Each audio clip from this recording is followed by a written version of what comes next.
반갑습니다. 반갑습니다.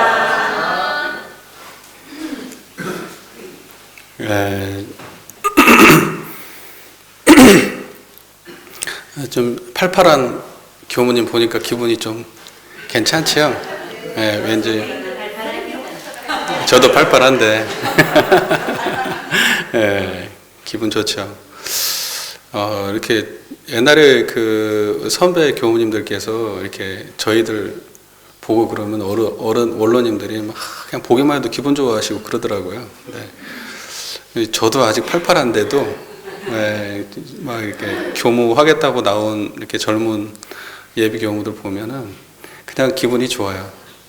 한편으로는 걱정도 되고 잘했으면 좋겠는데 하는 그런 마음도 들고 또 저 마음이 끝까지 가야 될 텐데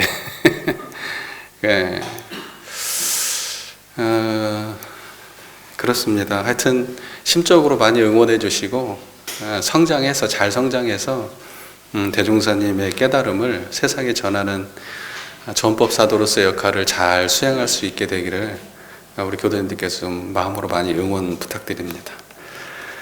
오늘 또 개교의 동기 좀 공부하려고 합니다. 개교의 동기를 벗어난 대종사님의 교법이라는 게 있을까요? 개교의 동기를 벗어난 대종사님의 교법은 없어요. 그러니까 대종사님의 모든 교법은 대종사 여기 뭐 정전 대종경 있지 않습니까? 그 모든 교법은 개교의 동기를 실현하기 위한 교법이에요. 그러니까 모든 법문은 다 개교의 동기의 실현을 위해서 존재하는 것이지 개교의 동기 빼놓고 존재하는 것은 한 문장도 없습니다. 한 문장도. 그러니까 개교의 동기를 공부합시다 하고 이게 교전을 딱 피면요 다 개교의 동기 실현을 위한 거예요. 여기까지 잘 이해가 되십니까? 그래서 대종사님의 그 개교의 동기 결국 물질의 세력을 항복받고 광대무량한 낙원 세계를 이루자, 정신의 세력을 확장해서 광대무량한 낙원 세계를 이루자는 그 개교의 동기의 이념을 실현하기 위해서 우리의 교법이 있는 것이다. 대종사님은 일생을 그걸 위해서 하셨다. 그리고 이 교단도 개교의 동기의 실현을 위해서 있는 것이고 우리가 법회 나오는 이유도 개교의 동기의 실현을 위해서 나오는 거고 사흔사후 사막팔조 공부하는 것도 개교의 동기 실현을 위해서 있는 것이고 헌금금을 내고 교단에서 교화, 교육, 자선 사업을 하는 이유도 결국 근본적으로 개교의 동기 실현을 위해서 있는 겁니다. 그러니까 그 근본을 정확하게 이해하지 못하면은 들어왔다가 어먼 걸 쳐다보게 돼요. 그러니까 사자를 잡으러 나선 포수가 꿩 보고 총을 쏘고 있는 격이 됩니다. 잘못하면. 그러니까 우리의 본래 서원인 성불제종 그거는 파란고일제 생령을 광대무량한 낙원으로 인도하고자 하는 그건데 그걸 위해서 우리의 모든 원불교가 인연된 모든 것은 다 거기에 초점이 맞춰져 있다라는 거를 우리 교도님들께서 절대로 잊으시면 안 됩니다.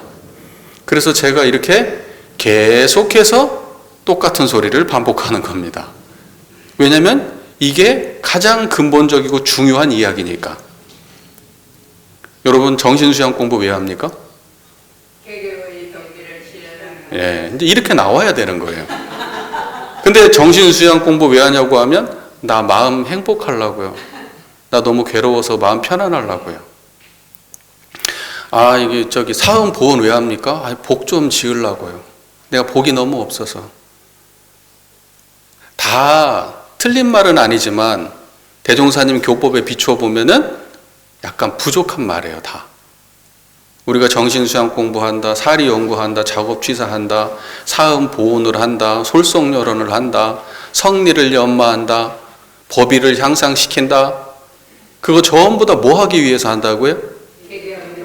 그렇죠. 개교의 동기를 실현하기 위해서 하는 거예요. 이 지점을 절대 잊으시면 될 거예요, 안 될 거예요? 안 됩니다. 자, 그러면 우리 교도님들이 교당에 와가지고 사람들하고 서로 이야기를 나눠요. 그러면 그때 우리의 이야기는 어딜 향해 가야 돼요? 개교의 동기를 실현하기. 우리 남성분들 밖에 나가서 우리 교도님 남성분들 같이 한 잔씩 걸쳤어. 그러면 그때의 대화는 어딜 향해 가야 돼요? 개교의 동기. 그렇죠. 그러니까 원불교와 인연된 모든 것, 또는 내가 원불교인이라고 한다면, 내가 원불교 신앙 수행인이라고 한다면 밖에 나가서 나의 삶이 다 어디를 향해 가야 됩니까? 개교의 동기. 그렇죠. 광대무량한 낙원세계 건설을 향해 가야 돼요. 모든 문제는 거기가 안 되니까 발생하는 거예요. 거기가 안 되니까. 사회자분은 사회를 왜 봅니까? 개교의 동기를 실현하기 위해서 보는 거예요. 수경님은 피아노 왜 쳐요? 개교의 동기를 실현하기 위해서 하는 거예요. 예. 그거 잊지 마십시오. 근데 왜 이 얘기를 하다가 삼천포로 빠져가지고 이 이야기를 또 언제, 삼천포로 빠졌다는 얘기 하면 안 된다. 삼천포 하면 또 삼천포 사람들 싫어한다고 또. 곁다리로 흘러버렸습니다만은. 자, 시간이 많이 지난 관계로, 제가 이게 준비해온 대로 해야 되는데, 이게 한번 이야기를 꺼내다 보면은 자꾸 이렇게 셀 수가 있어요. 그래서 제가 원고를 꼼꼼하게 준비를 해오지만, 한 번씩 그럴 수가 있습니다. 개교의 동기는 우리가 여러 번 읽었으니까 오늘은 시간 관계에서 살짝 건너뛰고요. 오늘은 제가 개교의 동기와 연관되어서 정산종사님의 법문을 함께 공부해 보려고 해요. 정산종사님의 법문 중에서 평상심에 대한 법문이 있습니다. 뭐라고요? 평상심에 대한 법문이 있습니다. 이 평상심이라고 하는 것이 우리로 따지면 청정일념하고 같은 말이에요. 그리고 그게 정신의 세력이에요. 그게 평상심입니다. 이 법문을 한번 봉독을 해볼 텐데요. 883쪽입니다. 883쪽. 883쪽.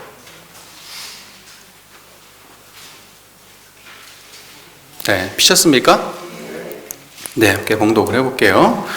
말씀하시기를 옛 선사의 말씀에 평상심이 곧 도라하였나니 평은 고하의 계급과 무라의 차별이 없는 것이요 상은 고금의 간격과 유무의 변환이 끊어진 것이라.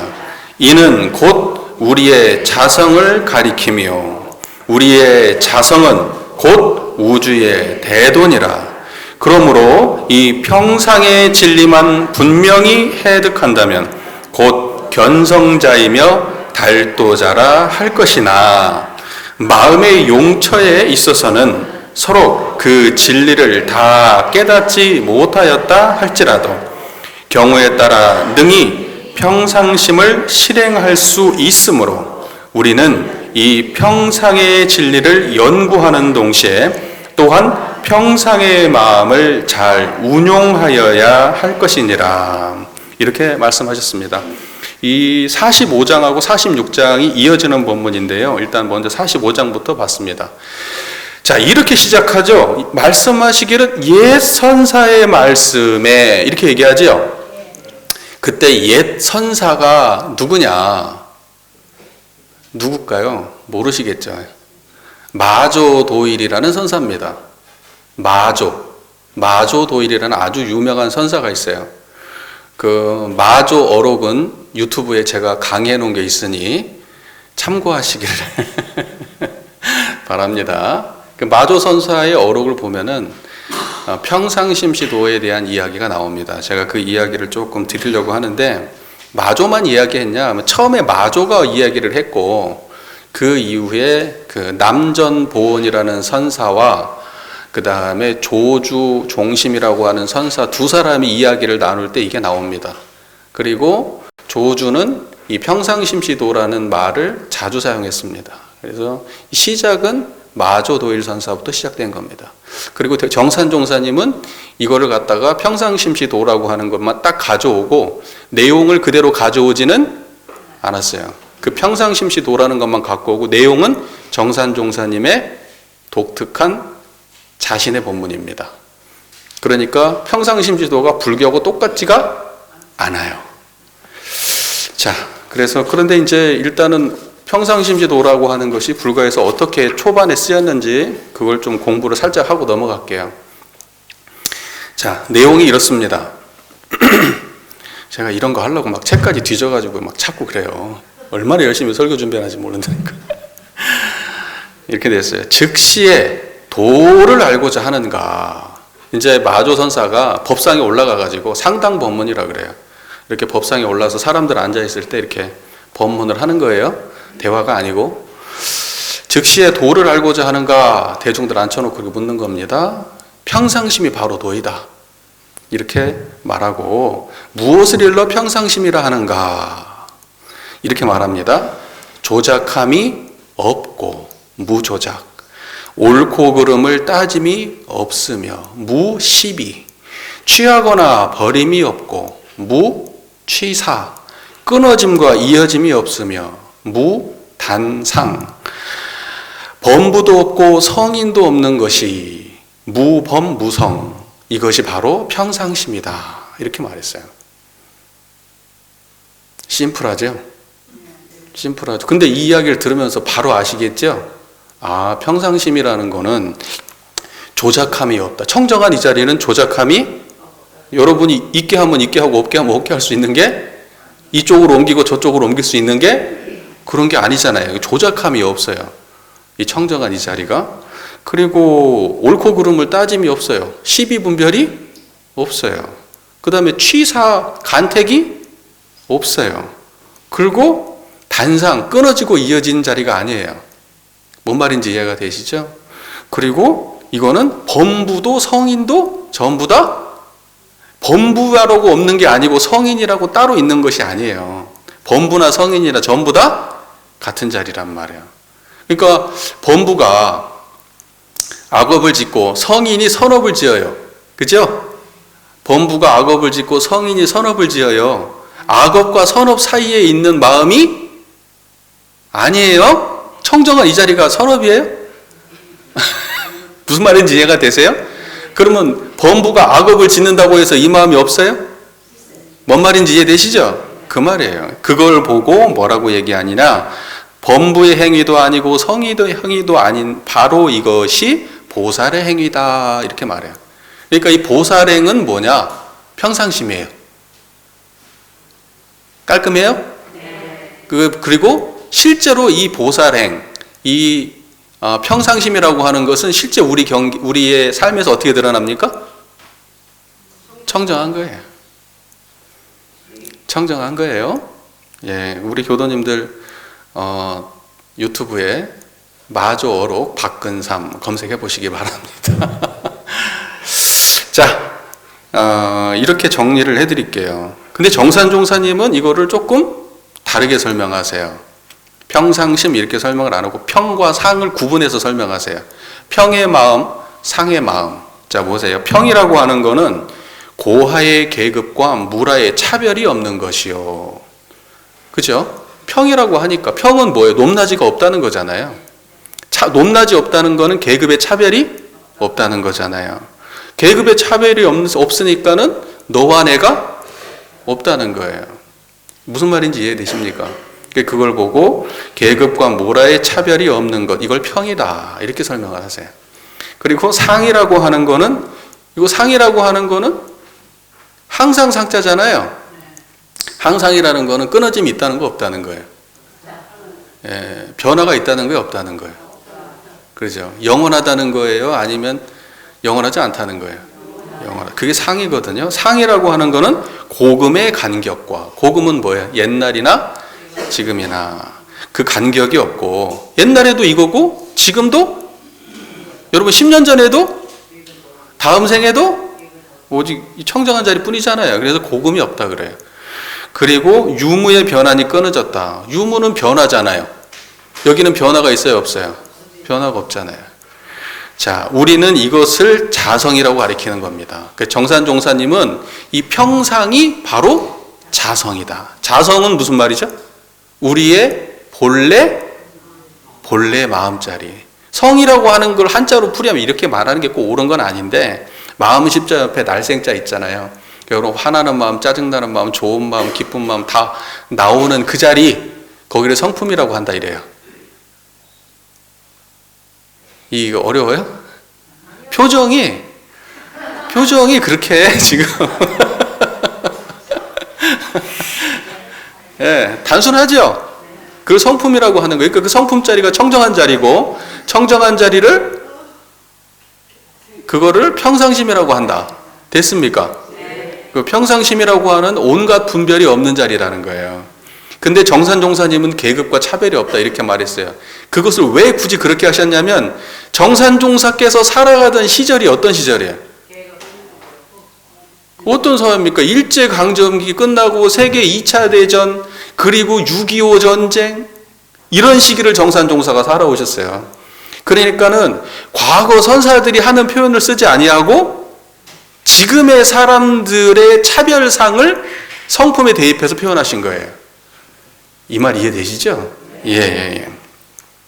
자, 그래서 그 다음에 이렇게까지 나와요. 우리의 자성이라는 것이 우주의 대도다. 이거 사람들이 원불교에서 우주, 뭐 천지 이런 말 나오니까 그러면 저기 어디 하늘 어디를 관찰하면은 뭐 대도를 아는가 보다. 그런 거는 물리학자들이 하는 거, 천체 물리학자들이 하는 거고, 과학자들이 하는 일이고, 여기에서 우주는 마음자리를 두고 하는 말입니다. 우주는 여러분은 이 마음자리 속에 살잖아요. 여러분은 이 청정한 이 자리에서 시공간을 만나잖아요. 그러니까 여러분의 시공간의 창조자는 뭡니까? 청정한 이 자성이에요. 이걸 보고 우주의 대도다 이렇게 말하는 거예요. 이 자리가 하늘을 드러내고 이 자리가 땅을 드러내고 모든 인연을 드러내고 선악 인과를 드러내는 자리입니다. 그러니까 이 우주를 굴리는 자리는 어디입니까? 청정한 자성 자리예요. 이게 지금 정산종사님의 설명인 거예요. 어때요? 과거 조사의 설명도 훌륭하지만 정산종사님의 설명은 훨씬 더 훌륭하죠. 이제 그 다음 본문을 보면 더 훌륭하십니다. 자, 그래서 정산종사님 이렇게 말씀하십니다. 이 평상의 진리만 분명히 해득하면, 청정한 이 자리를 분명히 자각하면, 그러면 그것을 보고 뭐라고 그런다? 견성자라고 한다. 왜냐하면 그게 성품이니까. 성품을 안다, 성품을 본다, 성품을 쓴다. 그게 견성이에요. 그걸 견성자라고 하는 겁니다. 견성 어려워요? 쉬워요? 쉽다고 말을 하셔야죠. 어려워요? 쉬워요? 견성이? 그러니까 이걸 못 보면 견성이 아니에요. 아무리 많이 알아도. 청정한 자리를 모르고 평상의 자리를 모르면 그 견성 아니란 말이에요. 이걸 보면 견성이에요. 그리고 이걸 보고 도를 통달했다 그렇게 얘기하는 거예요. 근데 통달한 정도까지는 좀 쉽지 않아요. 통달한 정도까지는 알기는 알죠. 통달까지는 못 하셨죠. 예, 그런 겁니다. 자, 그래서 정리하자면 이거예요. 정산종사님의 평상심에 대한 본문에서는 평상심이라고 하는 것이 결국은 정신의 세력을 말하는 것이고, 정산종사님께서 말씀하시는 평상심을 우리가 알고 그 다음에 양성하고 사용해서 달도자가 된다는 것은 정신의 세력을 확장하는 일입니다. 이해가 잘 되십니까? 그러니까 정신과 평상심은 다른 말이다, 같은 말이다? 같은 말이에요. 사람들이 모르면 평상심을 챙겨 이렇게 얘기하면, 평상심대로 살아 이렇게 얘기하면 사람들은 어떻게 이해할까요? 그냥 하던 대로 해. 너 짜증 낸 대로 내. 너 하던 대로 살아. 평상심을 유지하라. 이렇게 받아들일 수가 있어요. 그런데 그런 말이 아니에요. 평상이라는 말은 깨달음의 경지를 일상에서 드러내는 걸 평상심이라고 하는 겁니다.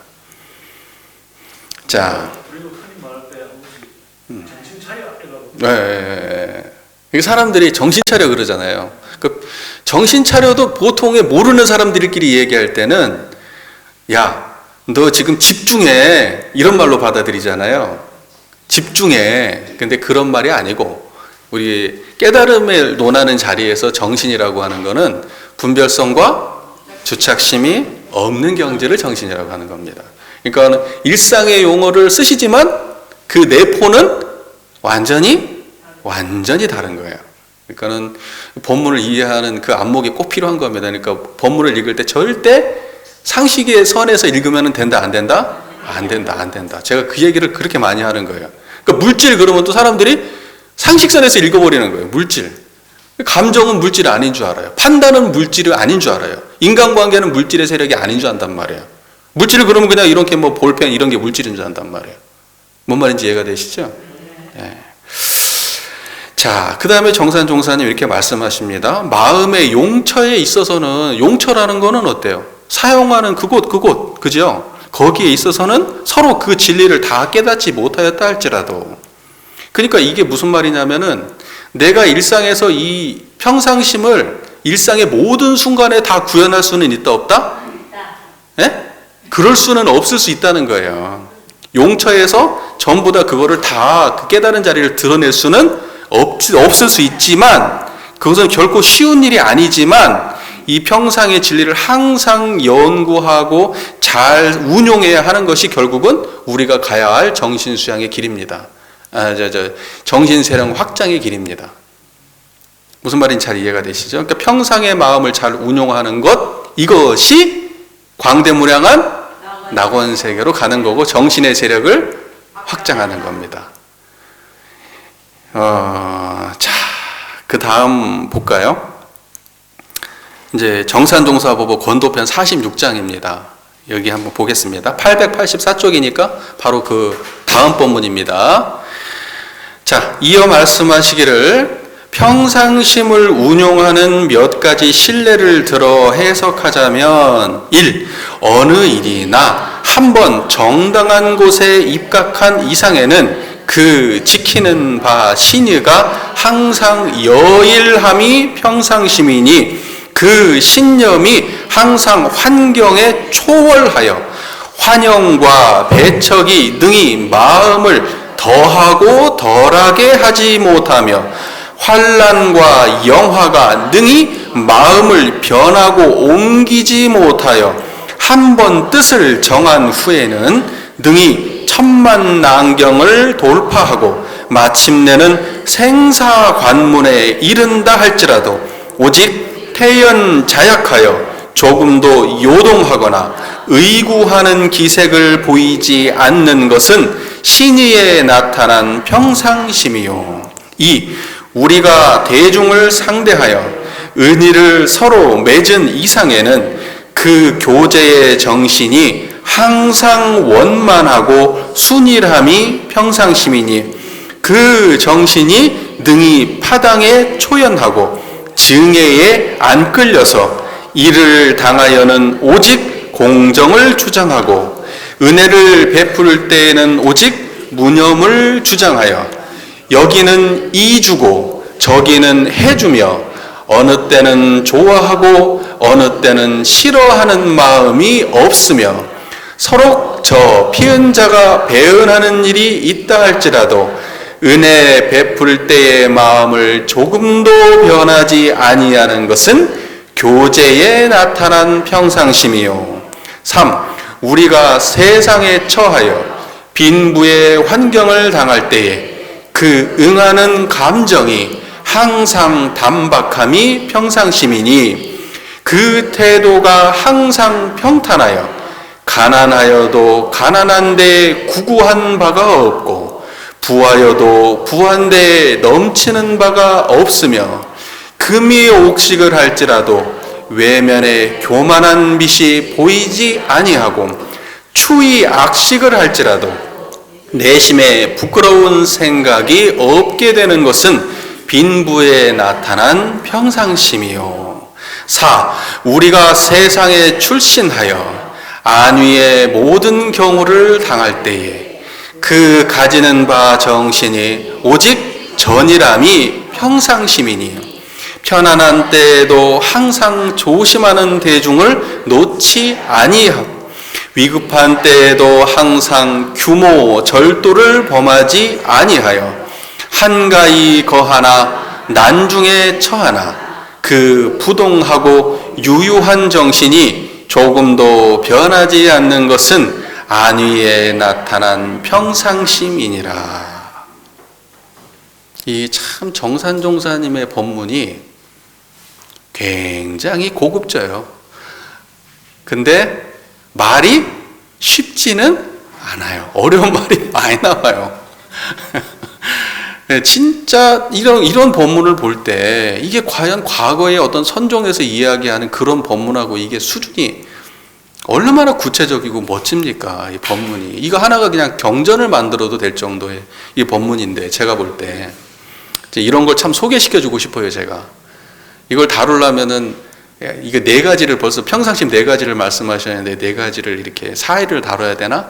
저는 몇십 분 만에 끝내려고 합니다. 자, 보세요.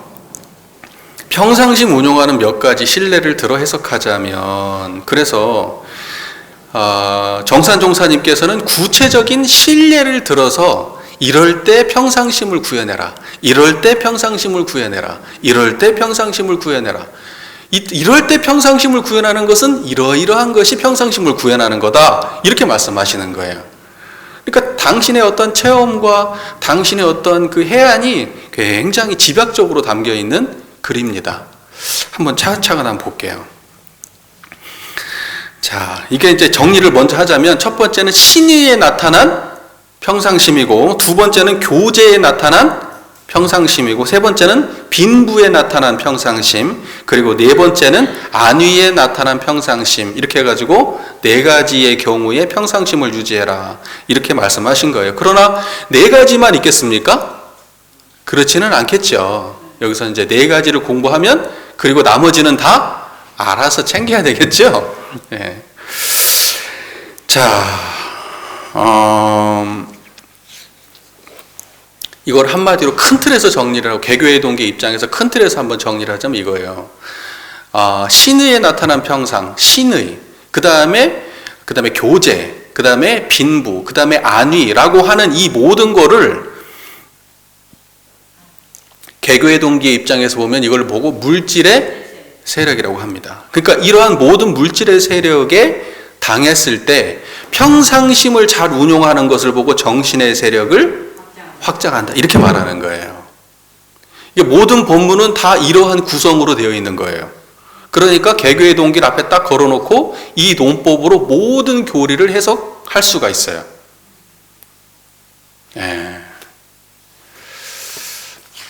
이게 마치 그런 것 같은 거예요. 쪽집게 과외 같은? 요 원리를 하면 본문을 체계적으로 볼 수 있어. 어떤 본문을 봐도 이 쪽집게 과외 같은 겁니다. 자, 첫 번째 볼게요. 어느 일이나 한 번 정당한 곳에 입각한 이상에는 그 지키는 바 신의가 항상 여의람이 평상심이다. 신의가 항상 여의람이 평상심이다. 근데 보세요. 어느 일에는 한 번 정당한 곳에 입각했다. 이때 어느 일이나 라고 했죠. 근데 우리는 이제 어느 일보다는 우리 원불교에 입교하고 대종사님의 교법을 받아들이는 우리가 교당에 나올 때 어떻게 하라는 거예요? 항상 여의란 평상심을 지키라는 거예요. 이해가 되십니까? 그러니까 여러분은 직장 생활할 때 또는 부부간의 어떤 관계, 그 다음에 자식과 자녀와의 관계, 뭐 여러 가지를 대입할 수 있겠지만, 뭐 그런 이야기를 하자면 한도 끝도 없는 것이고, 여기에서는 딱 우리 교당 생활만 놓고 한번 이야기를 해보자고요. 정당한 곳에 입각하셨잖아요. 정법에 들어오셨잖아요. 이 법을 의심할 거 있어요, 없어요? 의심할 거 없으면 이제는 청정한 마음으로 오직 그 길을 평상심으로 가면 돼요. 항상 여일한 마음으로, 여일, 같을 여자 한일자, 한결같은 마음으로. 자, 그 다음 문장을 볼게요. 그 신념이 항상 환경에 초월하여 환영과 배척이 능히 마음을 더하고 덜하게 하지 못하며, 그런데 우리는 어떻게 합니까? 환영하면 좋고, 사람들한테 약간 미움받은 것 같고 저 사람한테 안 챙긴 것 같아 그러면 삐지고, 그래서 안 나오는 거예요. 그게 지금 여기 그대로 써있네? 그대로 써있네? 자, 보세요. 그리고 이거 제가 하는 말이 아니에요. 이 정산종사님 본문이에요. 그 다음에 뭐라고 써있냐. 환난과 영화가 능히 마음을 변하고 옮기지 못하면. 환난은 뭐예요? 근심과 재앙을 환난이라 그래. 환난. 이래서 조금 정산종사 본문이 어려워요. 우리가 평소에 안 쓰던 한자 말이 많이 나와. 환난이라고 하는 건 근심 재앙을 말하는 거예요. 근심이 있고 재앙이 있고. 그러면 교당 나와요, 안 나와요? 안 나와요. 아니, 근심 있고 힘든 일 있으면 교당 나와서 기도하고 더 공부하고 그래야 되는데 그럴 때는 또 안 나와. 그 다음에 영화라고 하는 건 부귀영화의 영화예요. 그러니까 이름이 빛나게 드러나는 게 영화예요, 영화. 자기 이름이 세상에 막 드러나는 거예요. 그러니까 일이 어때요? 권세가 생기고 인정도 받고 그래요. 그러면 사람이 오만해져요, 안 오만해져요? 이제 오만해진단 말이에요. 오만해져요. 그럼 평상이 아니에요, 그게. 평상이 아니에요. 그게 신의에 나타난 평상심이 아니란 말이에요, 그렇게 하면. 그 다음에 또 뭐라고 돼 있냐. 한 번 뜻을 정한 후에는 능히 천만난경을 돌파하고. 내가 공부를 하려고 했으면 공부 끝까지 잘해버려야 될 거 아니에요. 근데 핑계가 나와. 이래서 이번 쉬지.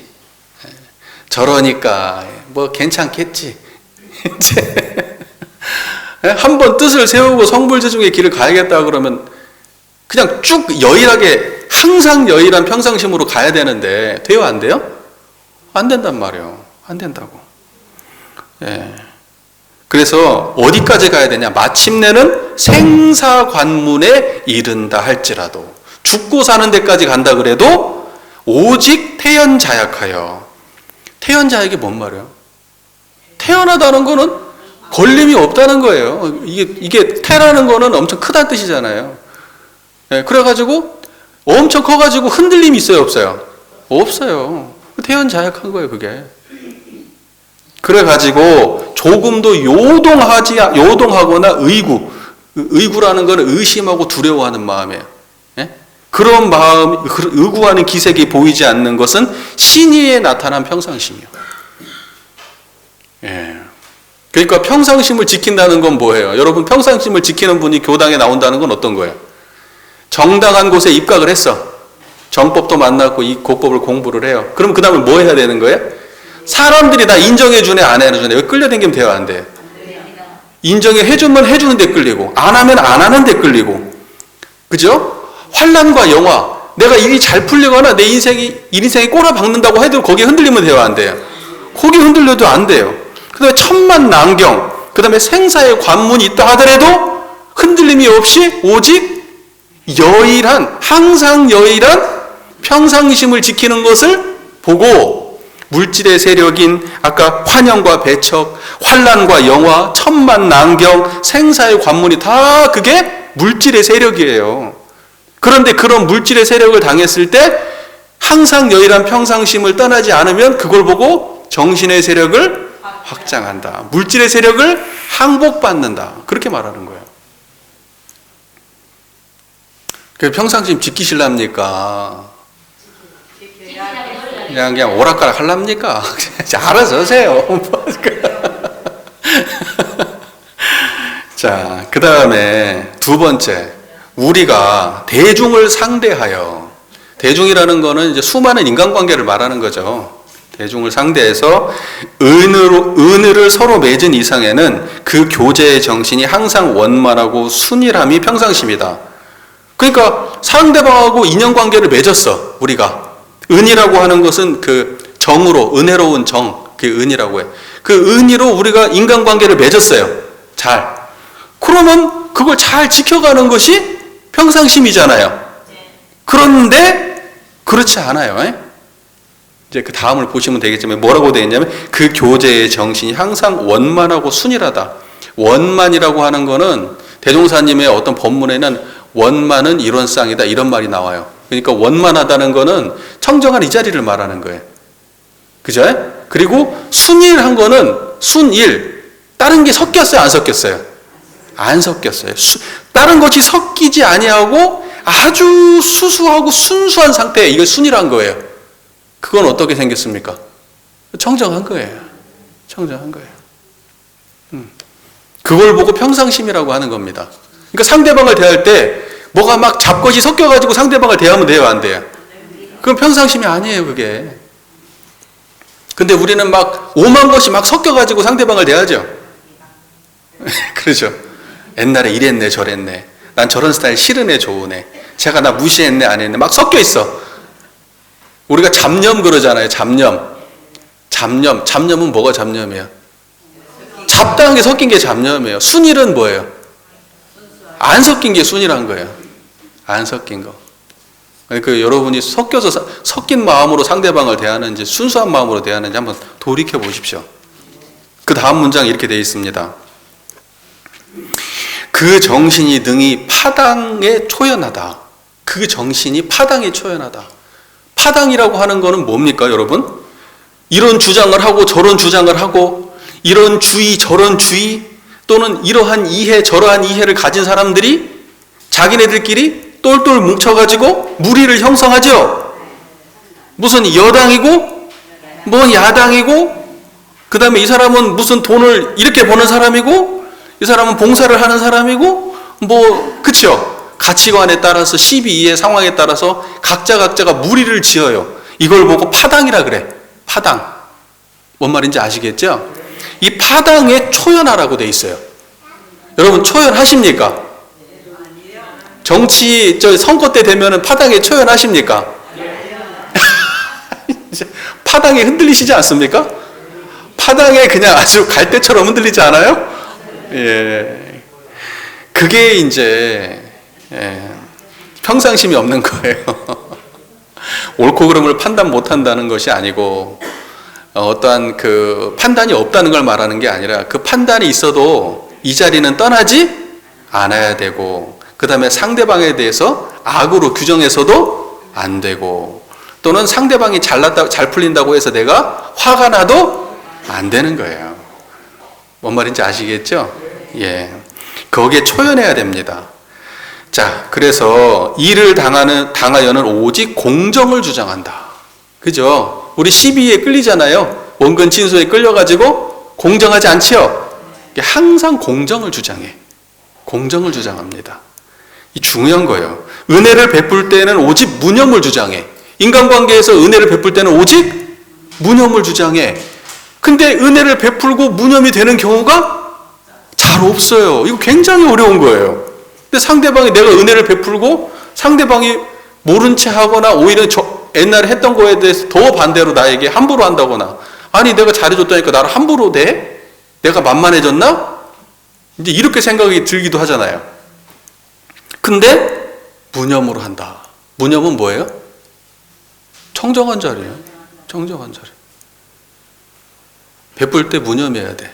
그걸 보고 무상 보시 이렇게 많이 하잖아요. 들어봤죠? 네. 여기는 이주고 저기는 해주며, 이라는 거는 이익을 말하는 거고 해는 뭐예요? 해는 안 좋은 걸 말하는 거예요. 해독을 말하는 거예요. 해주며 어느 때는 좋아하고 어느 때는 싫어하는 마음. 좋아하고 싫어하는 걸 호불호라 그러죠. 좋아하고 싫어하는 마음이 없다 이거예요. 내가 저 사람한테는 이익 주고 저 사람한테는 해주려고 내 마음속에 분별이 있어가지고 자기 호불호가 있어가지고. 그리고 여기에 교당 안에 교도님들 안에도 호불호 있어요 없어요? 끼리끼리 어울리시죠? 그 끼리에 누가 들어오면 딱 싫죠?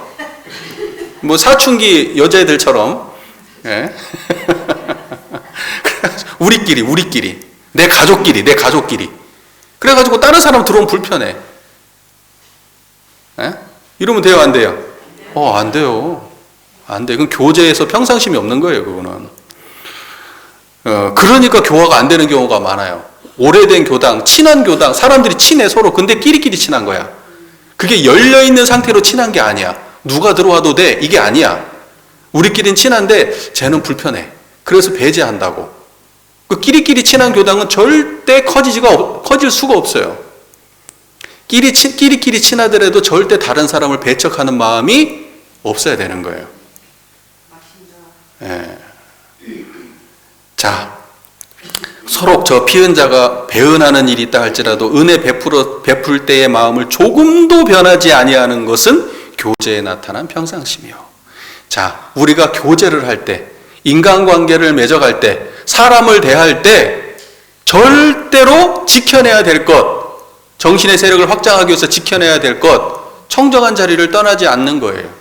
주고받을 때 청정해야 되고, 저 사람이 나한테 멀어질 때도 청정해야 되고, 다가올 때도 청정해야 되고, 끼리끼리 나누어지고 12 이하의 어떤 판단이 나고 다르다고 해도 그 사람을 차별 없이 대해야 되는 거예요.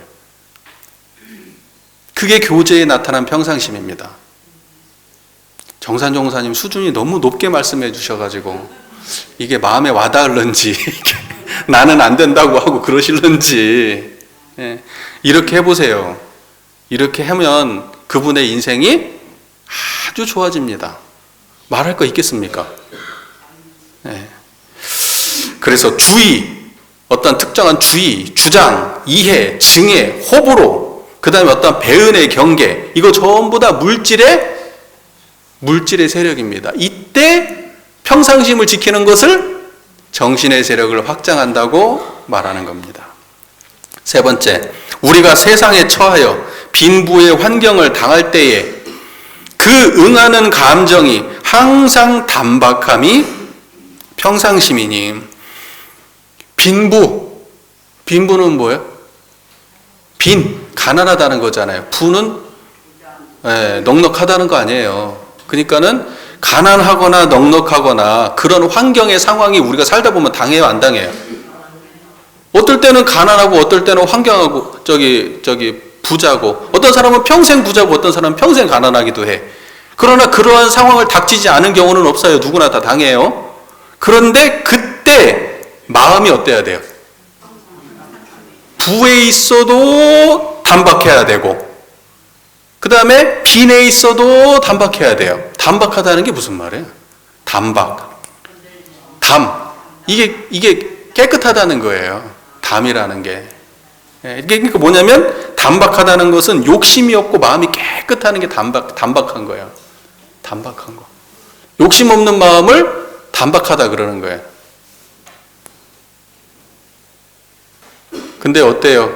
못 가진 사람은 못 가진 열등감에 휩싸여서 살고, 가진 사람은 가진 잘난 체를 하고 이렇게 되는 거예요. 가진 오만함에 빠지고, 가지면 가져서 빠지고, 못 가졌으면 못 가져서 빠지고, 그게 중생 사는 거예요. 그래서 제가 말씀드렸잖아요. 똑똑한 중생, 안 똑똑한 중생, 많이 가진 중생, 조금 가진 중생, 잘생긴 중생, 못생긴 중생, 현명한 중생, 현명하지 못한 중생, 이런 중생들이 다 사는 게 우리 인간 세상이에요. 다 자기가 가진 데 빠져 살아. 거기서 못 벗어나고. 그래서 중생이야. 오직 평상심을 유지할 때만 가지지 못해도 붙여, 가져도 붙여. 똑똑해도 붙여, 안 똑똑해도 붙여. 못생겨도 붙여, 잘생겨도 붙여. 많이 배워도 붙여, 못 배워도 붙여. 그렇게 되는 거예요. 거기를 초월할 수 있어야만 그게 그렇게 되는 거예요. 여기는 뭐 공부하러 오는데요? 지식 배우러 와요? 부처되려고 오는데요. 부처되려고. 정신의 세력을 확장해가지고 성불하고 나의 이 성불의 역량을 세상 사람들한테 전하게 하기 위해서 오는데요. 다른 거 하려고 오는 데가 아니에요.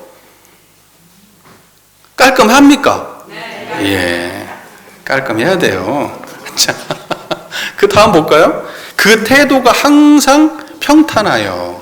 평탄한 거는 마음이 마음이 고요하고 편안한 거예요. 마음이 고요하고 편안한 거예요. 그게 그 태도가 항상 평탄해. 그러니까 가지나 못 가지나 태도가 평탄해. 많이 가지면 이러고, 못 가지면 요러고. 요게 아니에요. 요게 아니야. 항상 평탄해. 태도가. 그리고 가난하여도 가난한데 구구한 바가 없어. 나는 왜 이렇게 그냥 못 살고, 그냥 나는 전생에 뭔 죄를 지었길래 이러고, 그냥 막 이러한 신세 한탄을 해요, 안 해요? 그런 게 없어. 그런 게 없어. 그리고 부한 데에 넘치는 바가 없어. 부하면 넘쳐요, 안 넘쳐요? 넘치지. 알아주기를 바라고, 대우해 주기를 바라고. 뭔 말인지 아시죠? 넘쳐. 부하면 넘쳐. 근데 넘치는 바가 없어, 공부하는 사람은. 그리고 금이 옥식. 금이라는 거는 비단 옷을 금이라고 하죠. 비단 금자. 금이 옥식. 옥식이라는 건 아주 잘 차려진 음식을 옥식이라 그래. 맛난 거. 금이 옥식. 비단 옷과 흰쌀밥. 금이 옥식을 할지라도 외면에 교만한 빛이 보이지 않아요. 잘난 체하거나 뽐내거나 이게 없어요. 요즘엔 어때요? 젊은 애들 인스타 가가지고 막 자기가 뭔 거 찍어가지고 막 이렇게 올리고 막 나 어디 왔어 막 이러고 막 나 봐줘 이러고 그리고 거기 못 간 애들은 내 인생은 왜 이래 나도 가야지 이제 이러고. 예. 아이고 정말 중생 노름도 이런 참 유치한 중생 노름이야. 잘난 체하거나 건방지거나 뽐내는 게 없어. 그리고 추이 악식. 추라는 거는 아주 허름한 옷. 악식. 아주 맛없는 음식. 정말로 형편없는 음식을 먹을지라도 내심에 부끄러운 생각이 없게 되는 것은 빈부에 나타난 평상심이요. 그래도 부끄러움이 있어요, 없어요? 부끄러운 마음이 없고 항상 한결같아. 그러니까 나는 부끄럽지 않아! 이게 아니야. 뭔 말인지 알죠? 그건 나는 부끄러워! 얘 다른 표현이거든. 나는 부끄럽지 않아! 이건 나는 겁나 부끄러운데 부끄러운지 않은 척 할 거야! 이거거든. 근데 진짜 평상심을 가졌다는 건 그런 말이 아니에요. 그런 말이 아니에요. 그러니까 없다가 가지면 어때요? 뽐내기 시작한다고. 있다가 잃으면 어때요? 괴롭기 시작한다고. 그때부터 내 인생은 끝이야. 이렇게 되는 거예요. 자, 그래가지고 뭐 온불 교도님들 인생 잘 풀리면 교당에 떳떳하게 나오지만 안 풀리면 어때요? 안 나와. 그때부터 창피하니까. 근데 그거하고 상관없이 교당 나와서 열심히 공부하셔야겠죠. 예. 이렇게 말해도 또 그럴 거야 또. 자, 그래서 가난이라든가 부라든가 금이 옥식, 추이 악식 이런 모든 물질의 세력에 끌려가지 않고 평상심을 유지하는 것을 보고 정신의 세력을 확장한다고 한다. 그 다음에 마지막입니다. 네 번째, 우리가 세상에 출신하여 안위의 모든 경우를 당할 때에 그 가지는 바 정신이 오직 전일함이 평상심이니. 전일함, 오직 전일함, 이게 평상심이다. 안위라고 하는 건 편안하고 위태롭다는 거예요. 안위, 편안하거나 위태로울 때 우리의 마음이 전일해야 돼. 전일. 청정한 이 자리가 전일한 자리거든요. 여러분, 위태한 상황에 당하거나 편안한 상황에 당하면 마음이, 편안하면은 마음이 어떻게 흘러가나요? 조심을 해요, 안 해요? 조심을 안 해. 그냥 영원히 그렇게 좋을 줄 알아요. 그리고 위태한 상황에 닥치면 어때요? 조심을 한 정도가 아니고 악수를 둬요. 막 헤어나오려고 막 어때요?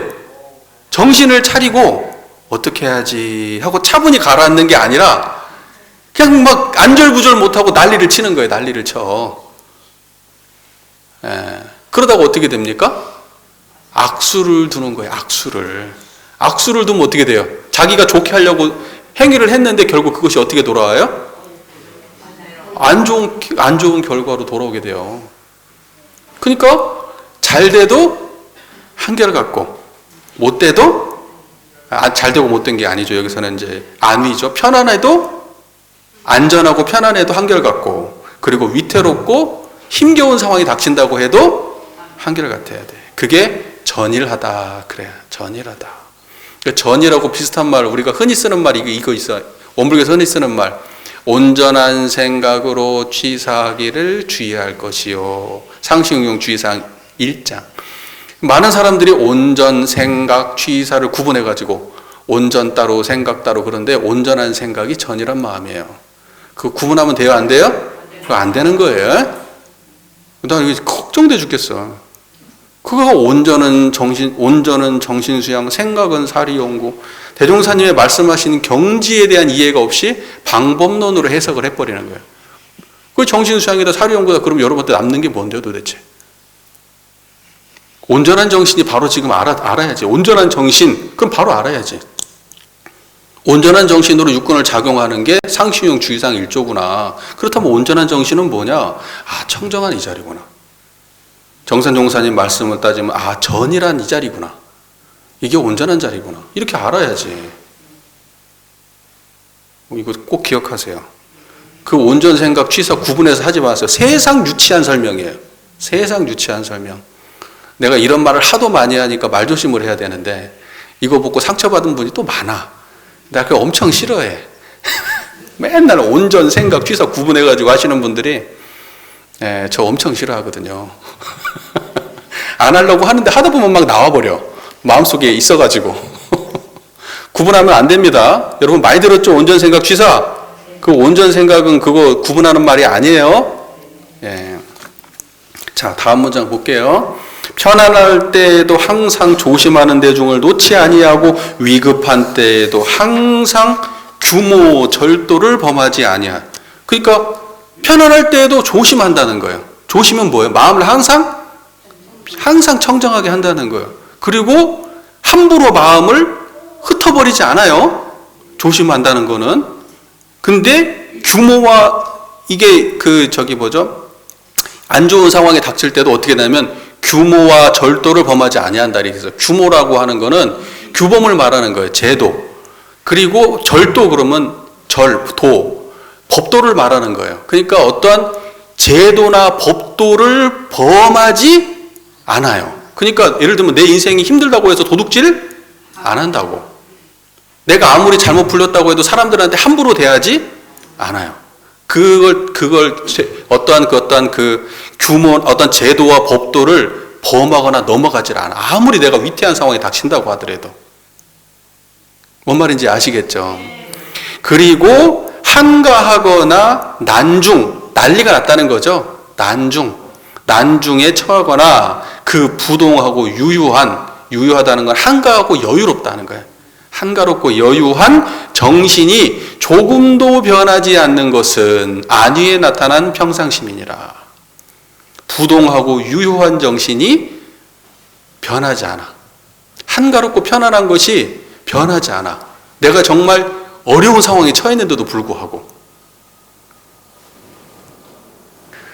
너무 진짜 부처님 같은 말씀이죠? 진짜. 이게 불가능할 것 같아요? 될 것 같아요? 이거 돼요, 여러분. 이거 되는 얘기예요. 이게 안 되는 얘기면 이런 얘기가 무슨 의미가 있겠어요? 되는 얘기입니다. 자, 그래서 편안할 때와 위급한 때가 모두 다 개교의 동기 입장에서 보면 물질의 세력이에요. 자, 이러한 편안하고 위급할 때 평상심, 부동하고 유효한 이러한 평상심을 유지하는 것을 보고 정신의 세력을 확장한다. 이렇게 얘기하는 겁니다. 그래서 정산종사님의 평상심은 신의에 있어서 항상 여일한 평상심, 교제에 있어서 항상 원만하고 순일한 평상심, 빈부에 있어서 항상 단박한 평상심, 안위에 있어서 항상 전일한 평상심. 그래서 평상심을 이렇게 다양하게 표현해 주셨어요. 그러니까 이 평상심의 자리는 이런 거예요. 여일한 자리이고요. 원만하고 순일한 자리이고요. 이 자리는 단박한 자리이고 전일한 자리예요. 나는 이런 정산종사님의 법문을 보면서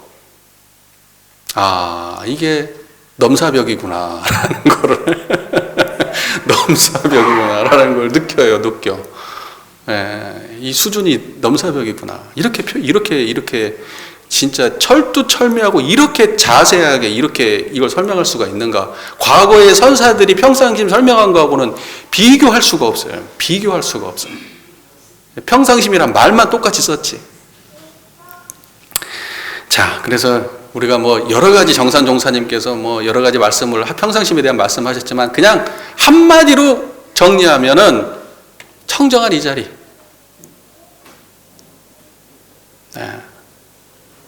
청정한 이 자리.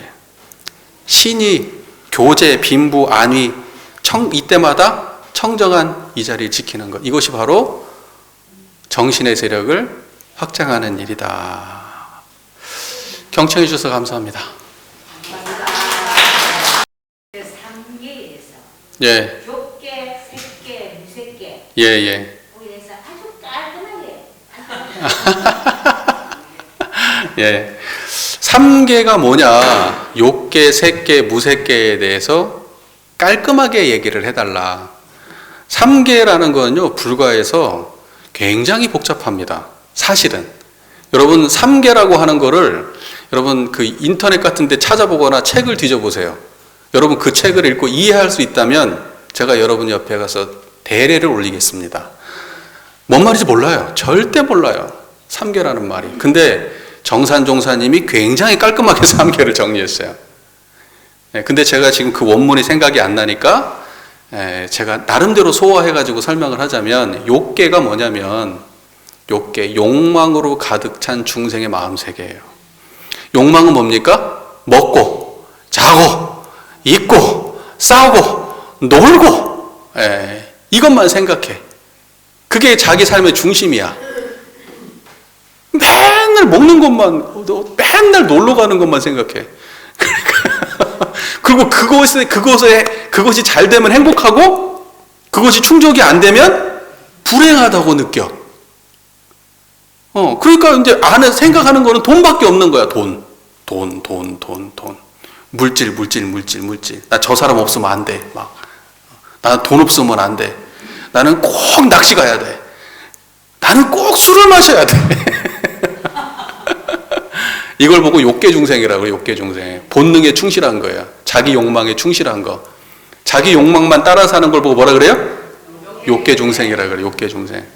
그 다음에 색계 중생은 뭐냐면, 색계 중생은 명색, 명상이라고 되어 있거든요. 정산종사님께. 명상에 붙잡혀 사는 세계가 욕계 중생. 명이라고 하는 건 뭐예요? 가치관. 그러니까 뭐냐면 여러분 어떤 게 색계 중생이냐면 이건 맞고 저건 틀려. 여기에 집착한 사람들 있죠. 야당은 맞고 여당은 틀려. 저놈은 맞고 저놈은 틀려. 이건 맞는 행동이고 저 행동은 틀린 행동이야. 그래갖고 막 만나는 사람마다 싸움질을 해요, 안 해요? 자기 가치관에 확실하게 취해 있거든요. 이게 100% 맞거든요. 그래서 그러한 사람들, 가치관에 취해가지고 남 꼴 못 보는 사람들을 보고 뭐라 그런다? 색계 중생이라고 합니다. 색계 중생. 나는 어른인데 저놈이 나는 어른이 돼가지고 어린 사람한테 이렇게 해? 둘 다 뭐예요? 색계 중생이에요. 이 사람은 똑똑해야 돼. 배운 게 많아야 돼. 그리고 베풀고 살아야 돼. 그리고 도덕적으로 나쁜 짓을 하면 안 돼. 그래가지고 그런 놈들은 정말 나쁜 놈들이야. 성추행을 했어. 성폭행을 해. 저놈은 죽여버려야 돼. 막 이렇게 말하는 사람들이 있죠? 그걸 보고 색계 중생이라고 합니다. 색계 중생. 그러면 색계 중생이 욕계 중생을 보면 어떻게 보이겠어요? 자기는 대단한 도덕군자처럼 보이고 욕계 중생은 어때요? 정말 그야말로 중생으로 보여. 자기도 중생이지만 쟤네들은 진짜 어떻게 생각하는 게 저거밖에 생각이 안 되지? 이렇게 생각이 난다고. 꼴 못 봐요. 욕계 중생은 색계 중생 하대합니다. 수준 낮다고. 뭔 말인지 이해가 되세요? 그래서 색계 중생 어울리는데 욕계 중생 가요, 안 가요? 까마귀 노는 곳에 백로야? 가지 마라. 이게 욕계 중생이, 색계 중생이에요. 명상에 집착한. 그러면 무색계 중생은 뭐냐면, 그거에 집착하면 안 돼. 저쪽 편도 들어봐야지. 네가 아무리 옳은 주장을 하지만 그것이 100% 옳은 건 아니잖아. 저쪽 것도 들어봐야지. 회색 분자라고요. 네. 약간 그런 느낌이에요. 그러니까 애매하게 걸쳐 있어. 초월한 건 아니야. 그래서 욕계나 색계 중생을 보면은 다 보여. 왜냐면 자기는 무색계 중생이니까. 무색계, 그보다 위에 있으니까 그 아래에 있는 욕계 중생하고 색계 중생은 확실히 보이는데 자기가 욕계 중생하고 색계 중생을 싫어한다는 사실을 몰라요. 자기가 거기에 집착해 있다는 걸 몰라. 그래서 초월함에 집착한 사람들. 나는 이러한 욕계하고 색계를 벗어나야지. 여긴 중생계야. 나는 이걸 벗어나야지 하는 욕망은 가지고 있으나 실제로는 벗어나지 못한 사람들. 대부분의 사람들은 욕계 중생이고요. 여러분 막 해가지고 막 사진 찍고 막 이래 다 욕계 중생이에요. 다 욕계 중생이야.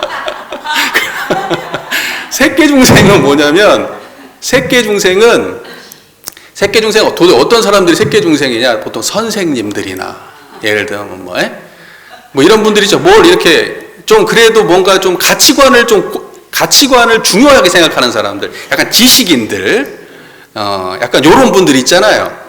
그럼 그걸 약간 넘어가면 뭐냐면은 종교인들, 무색계 중생은 종교인들은 세계는 무색계 중생이야. 욕계하고 색계는 다르거든. 근데 무색계에서 걸려서 못 빠져나가요. 그러니까는 욕계, 색계, 무색계가 전부 다 중생계야. 다 중생계예요. 비율적으로 따지면 여러분 뭐가 제일 많아요? 욕계가 제일 많잖아. 그냥 만나는 사람 다 욕계야. 똑똑해도 욕계고 돈 많아도 욕계고 많이 배워도 욕계야. 거의 욕계 중생이고 그 다음에 몇 안 되는 색계 중생이 있어요. 그러면 이게 이런 사람들은 약간 도덕성이 있기 때문에 그래도 집단에 몇 명씩은 껴있어. 쓴소리 하는 사람들. 그리고 무색계 중생은 훨씬 드물어요. 회색 분자가 아니에요. 회색 분자도 욕계 중생입니다. 회색 분자도 욕계 중생이에요. 근데 불보살들은 욕계, 색계, 무색계를 초월해야 돼요. 그걸 넘어갔을 때 3계를 초월했다. 그래서 그걸 불보살의 경지다 이렇게 말해요. 깔끔했어요? 지저분했어요? 깔끔했습니다. 여러분들은 그러면 이제 욕계, 색계, 무색계 아니면 불보살 중에 어디입니까? 욕계입니다. 불보살로 나가야죠. 그럼 여기서 수학공식을 만약에 접하는데 그럼 견성을 한 사람은 이꼬릅니까? 아니면 견성을 했다는 거는 욕계 중생, 색계 중생, 무색계 중생이 견성을 했어. 예를 들면 그러면 욕망의 세계를 초월해요. 뭔 말인지 아시겠죠? 그러니까 내가 먹는 거에 집중하고 살았거든? 내가 먹는 걸 초월했네? 그러면 욕계에 살지만 욕계를 초월해. 색계에 마찬가지야. 어떤 가치관에 집착을 했어? 그런데 내가 이것을 자각하고 청정한 자리를 챙겼어. 그러면 욕계, 색계를 초월해. 그래서 3계를 초월한다.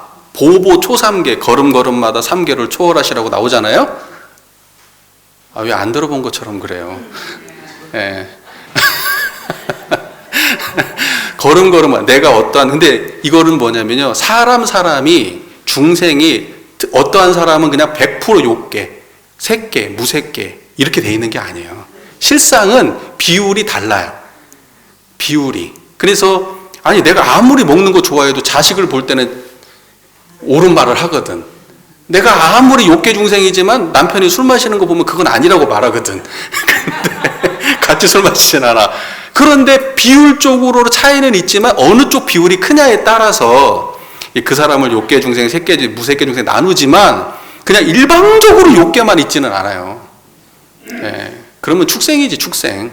그러면 축생이에요. 사람이 아니야. 뭔 말인지 이해가 되시잖아요. 근데 그러한 모든 상황을 초월해야 됩니다. 그게 우리 원불교에서 이야기하는 정신세계 확장이에요.